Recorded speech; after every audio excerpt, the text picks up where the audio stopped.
കൗരവരുടെ സേനാനായകനായി ഭീഷ്മർ അഭിഷേകം ചെയ്യപ്പെട്ടു.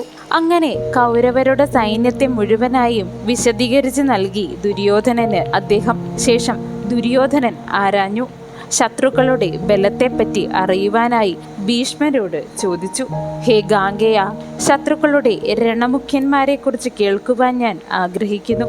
അവിടെയുള്ള അധിരഥിമാരെക്കുറിച്ചും രഥയൂഥപ്പന്മാരെയും കുറിച്ച് അറിയുവാൻ ഞാൻ അത്യധികം ആഗ്രഹിക്കുന്നു. ശത്രുക്കളുടെ ബലാബലത്തെക്കുറിച്ച് ഞാൻ അറിയുവാൻ ആഗ്രഹിക്കുന്നു. അങ്ങെനിക്ക് അതിനെക്കുറിച്ച് വിശദമായി പറഞ്ഞു നൽകിയാലും. ദുര്യോധനന്റെ ആവശ്യത്തിന് മറുപടിയായി ഭീഷ്മർ പറഞ്ഞു തുടങ്ങി. കുന്തിനന്ദനായ യുധിഷ്ഠിര രാജാവ് അഗ്നി പോലെ സങ്കരത്തിൽ സഞ്ചരിക്കും, അതിൽ സംശയമില്ല.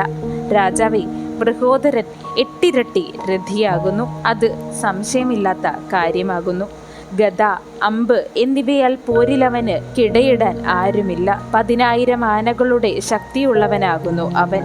മാനിയാകുന്ന അവൻ തേജസ് കൊണ്ട് മർത്യനല്ല എന്ന് തന്നെ പറയാം. മാതൃയന്മാരായ 2 പേരും രഥികൾ ആകുന്നു.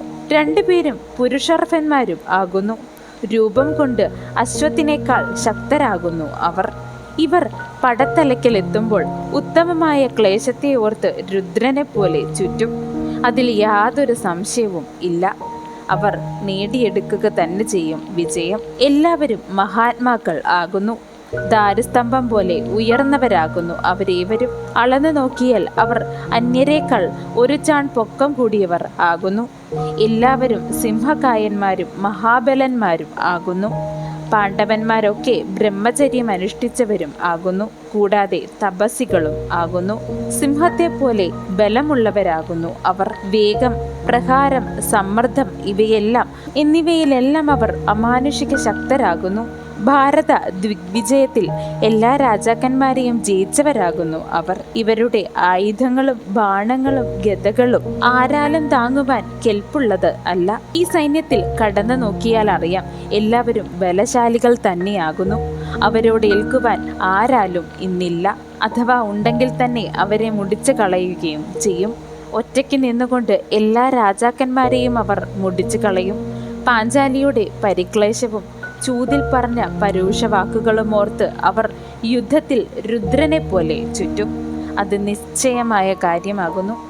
രക്തനേത്രങ്ങളാൽ ഫാൽഗുനൻ നാരായണനോട് കൂടി പിന്നെ യുദ്ധം ചെയ്യും. അത്ര യോഗ്യനായ ഒരു രഥി ഇനി ലോകത്താരും തന്നെ ഉണ്ടാവാനും പോകുന്നില്ല. ഇതിനു മുൻപൊട്ട് ഉണ്ടായിട്ടുമില്ല. ദേവന്മാരാകട്ടെ ഉരകങ്ങളാകട്ടെ മുൻപ് ആരും തന്നെ അവന് തുല്യനായി ഉണ്ടായിട്ടില്ല. രക്ഷസുകളും ഉണ്ടായിട്ടില്ല. പിന്നെ മനുഷ്യരിൽ പറയാനുണ്ടോ? അർജുനന്റെ രഥം പോലെ ഇങ്ങനെ ഒരു രഥവും ഉണ്ടായിട്ടില്ല. ഉണ്ടാകുമെന്ന് വിചാരിക്കുകയും വേണ്ട. വാസുദേവനാണ് സൂതൻ, അതായത് അവന്റെ സാരഥി. യോദ്ധാവ് ധനഞ്ജയൻ ആകുന്നു. വില്ല് ദിവ്യമായ ഗാണ്ഡീവം ആകുന്നു. വാജികൾ വായുവേഗങ്ങൾ ആകുന്നു. ദിവ്യ കവചമാകട്ടെ ഭേദിക്കാൻ സാധിക്കാത്തവ ആകുന്നു. ആവനാഴികളിൽ അമ്പ് ഒടുങ്ങാത്തതും ആകുന്നു. അസ്ത്രസമൂഹങ്ങളിൽ മാഹേന്ദ്രം, രൗദ്രം, കൗബേരം, യാമ്യം, വാരുണം എന്നിവയാകുന്നു. ഗദയും അത്യുഗ്രം ആകുന്നു. വജ്രാദികളാണ് മുഖ്യമായി ആയുധങ്ങൾ. ഹിരണ്യപുരത്തിൽ വെച്ച് അസംഖ്യം ദാനവേന്ദ്രന്മാരെ അവൻ ഒറ്റയ്ക്ക് കൊന്നൊടുക്കി. അർജുനനോട് ഏൽക്കുവാൻ ആരും തന്നെ ഈ ലോകത്ത് ഇല്ല. പിന്നെ ഉണ്ടെങ്കിൽ അത് ഞാനും ദ്രോണരുമാകുന്നു. പിന്നെ മൂന്നാമതായ ഒരു രഥി ഈ സൈന്യത്തിൽ ഇല്ല. ശരവർഷം തുടങ്ങുമ്പോൾ കൊടുങ്കാറ്റ് ഇളങ്ങുന്ന മഴക്കാറ് പോലെ വാസുദേവനോട് ചേർന്ന കുന്തിപുത്രൻ ആ പാർത്ഥൻ സന്നദ്ധനായി തന്നെ നിൽക്കുന്നത് കാണാം. പാർത്ഥൻ യുവാവാകുന്നു. ഞങ്ങൾ 2 പേരും വൃദ്ധന്മാരും ആകുന്നുവെന്ന് നീ ചിന്തിക്കണം.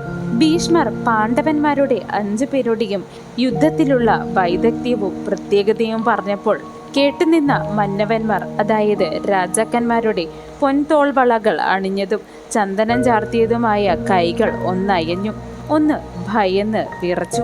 പണ്ടുണ്ടായ കാര്യങ്ങളെല്ലാം ഓർത്ത് അവരുടെ ഹൃദയം ചെറുതായെങ്കിലും ഒന്ന് നടുങ്ങി. പാണ്ഡവരുടെ സാമർഥ്യം പ്രത്യക്ഷം കാണാതിരിക്കുവാൻ തെല്ലൊരു നിമിഷം അവർ ചിന്തിച്ചു.